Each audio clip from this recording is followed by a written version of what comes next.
24-এর পরে হয়েছে কি, এতদিনের একটা আটক থাকা, ভোট দিতে না পারা, বিভিন্ন রকম ভয় কাজ করা, এই সবগুলির মধ্যে মানুষের এক্সপেকটেশন সবকিছু নিয়েই ছিল।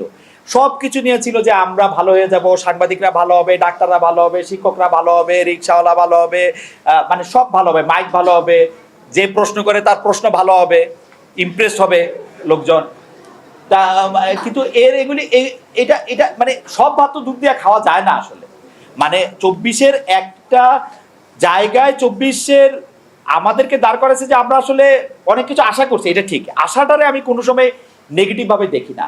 কিন্তু সংবাদ মাধ্যমে স্বাধীন হইতে হইলে সংবাদ মাধ্যমে এটা নিজেদের অনেক কিছু স্যাক্রিফাইস করতে হবে রে ভাই। সংবাদ মাধ্যমের স্বাধীন হইতে হইলে যারা এই সুপ্রিম স্যাক্রিফাইস করে যারা এই জায়গায় আইনা দিছে তাদেরকেও সমালোচনা করতে হবে, তাদেরকেও প্রশ্ন করতে হবে। তারা যদি পাওয়ার হয় সেই পাওয়ারই প্রশ্ন করতে হবে, পিপল রে সার্ভ করতে হবে, পাওয়ার রে না। পাওয়ার রে যদি প্রশ্ন করতে হয়, পাওয়ারে হোক, যে কেউ পাওয়ার হোক, সেই পাওয়ার যদি সংখ্যার খাতির হয় তাহলে প্রশ্ন করতে হবে, যে পাওয়ার যদি শক্তির খাতির হয় তাহলে তার প্রশ্ন করতে হবে। প্রশ্ন পাওয়ারে করেই যেতে হবে, এবং এটা একটা সাংঘাতিক ব্যাপার, কিন্তু মানে এটা এত সহজ না, এবং এটা একদিনে হবে না। এবং সংবাদ মাধ্যমের আরেকটা জিনিস কি, সংবাদ মাধ্যম কোনো লিনিয়ার বিজনেস বাংলাদেশে এখনো হয়ে ওঠে নাই।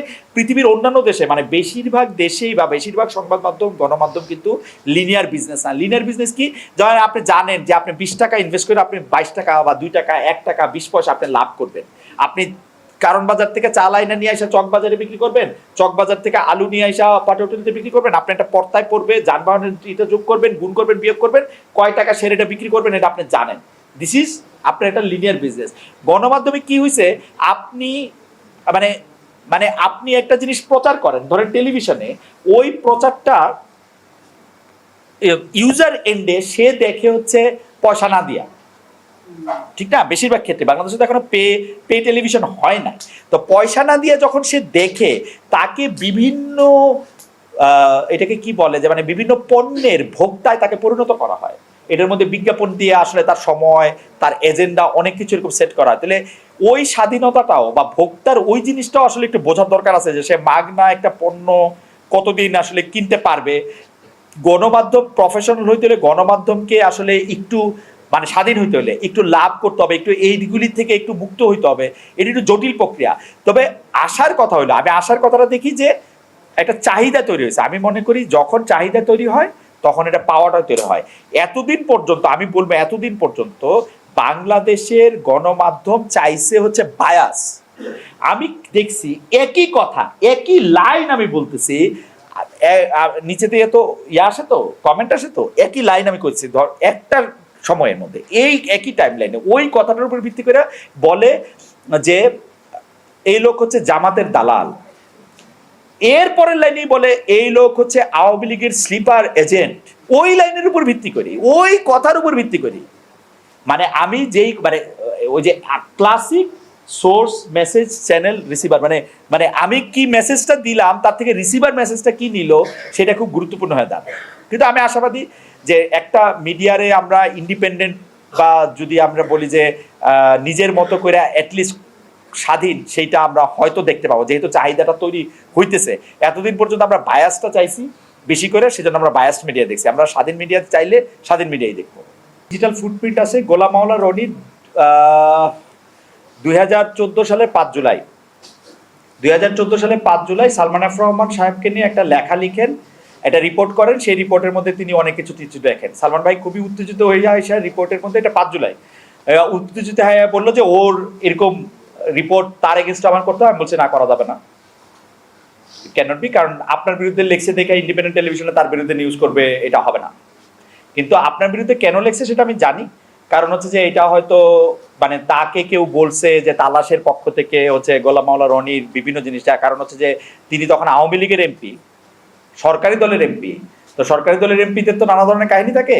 তো সরকারি দলের এমপি হিসাবে তার বিরুদ্ধে নিশ্চয়ই অভিযোগ খোঁজ খবর করা হচ্ছে। সে খোঁজ খবর করার অংশ হিসাবে সেইটার কারণে তাকে হয়তো তিনি উত্তপ্ত হয়ে থাকতে পারেন, তিনি এটা লিখছেন। কিন্তু আমরা আপনার এটাতে কোনোদিন ইউজ করতে পারবো না, করবোই না। উনি অনেক কথা বললেন টলেন, আমি এটা করতে দেইনি, বিকজ আমার সাথে বেক্সিমকোর বা ইন্ডিপেন্ডেন্ট টেলিভিশন সম্পর্ক হয়েছিল যে সালমান এফ রহমান কখনোই আমাকে কোনো আনসলিসিটেড এডিটোরিয়াল অ্যাডভাইস দিবেন না, এবং এটা অনেক ইয়ে করেই আমি স্ট্রিক্টলি এটা ইয়ে করলাম। কিন্তু তালাশের ওইটার মধ্যে যখন তালাশ তার বিরুদ্ধে এভিডেন্স পাইছে যে তার গোলাম মাওলা রনি এই জায়গায় এই করছে, এটা কিন্তু প্রথম ঘটনা না, তার আগেও তিনি প্রথম আলোর সাংবাদিক, সমকালের সাংবাদিক ইত্যাদি নানার সাথে নানা হয়েছে। আমি বলছি যত অভিযোগই করো, তোমার গোলাম মাওলা রনির ভার্সন লাগবেই। এবং গোলাম মাওলা রনিকে বলা হয়েছে সাংবাদিক, লেলিয়ে দেওয়া হয়েছে। এবং আমাদের এই 25 বছর পরে আইসাও আমাদের একজন সাংবাদিকতা পড়া লোকও এই ভাষাই ব্যবহার করলেন, সাংবাদিককে নাকি লেলিয়ে দেওয়া হয়। আমি বলি লেলিয়ে দেওয়া শব্দটার কথাই আমি বলতেছি। সাংবাদিক, এই যে আমি এখন আবার গুজবাম্প হইতেছে, আমি ওইখানে যেদিন ওই ঘটনা ঘটায়, যেদিন ও আমার অ্যাসাইনমেন্ট দেওয়া লোককে ও যখন লাথি মারে, আমি দাঁড়ায় থাকা, সালমান এফ রহমান ছিলেন না কিন্তু তখন সেখানে, আমি কিন্তু মানে যখন এই তৃতীয় মাত্রা থেকে বলা হইলো ওই লোকের সাথে আবার কথা বলবো, আমি বলছি না, রনি যদি কথা বলতে চায় রনিকে কথা বলতে হবে আমার সঙ্গে, কারণ রনি ভাই আমার জানে, চেনে, আমার সাথে কথা বলতে হবে। আমি সেখানে গেলাম, সেখানের মধ্যে এই শব্দটা ব্যবহার করা হয়েছিল, লিলিয়ে দেওয়া হয়েছে। আমি কিছু কি করছে আপনারা, কয়েকটা ক্যামেরা হলে আপনি পিছিয়ে পিছিয়ে করে, আমি তো ক্যামেরা দেখে আপনি গুলি করতো? আপনি একটা পাবলিক পার্সন, এমপি, আপনি কই যাইবেন, তার মধ্যে ক্যামেরা আছে তো আপনি খুশি হন। 300 এমপির মধ্যে 170টা এমপি আমার 300 বার ফোন করে তার একটা অনুষ্ঠানে যাওয়ার জন্য, তারে পিছনে লাগানোর জন্য। এখন আপনার এত গায়ে লাগলো কেন? What did you do? আপনার অফিসে যেটার মধ্যে আপনার ক্যামেরা থাকলে আপনার অস্বস্তি হয়, আপনি করেন কি অফিসের মধ্যে? আমি আপনার কাছে ইমপ্রেসিভ লাগে না, আপনি এটা আবার দেখেন।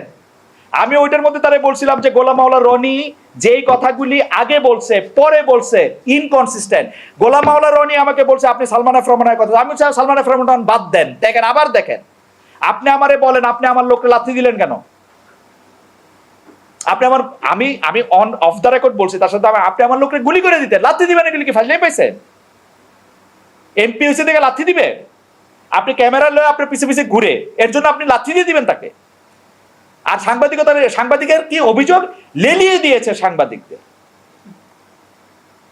মানে একটা জায়গায় তো থামতে হবে তাই না, বা শব্দের মানে তো বুঝতে হবে। সাংবাদিকদের লেলিয়ে দিয়েছে।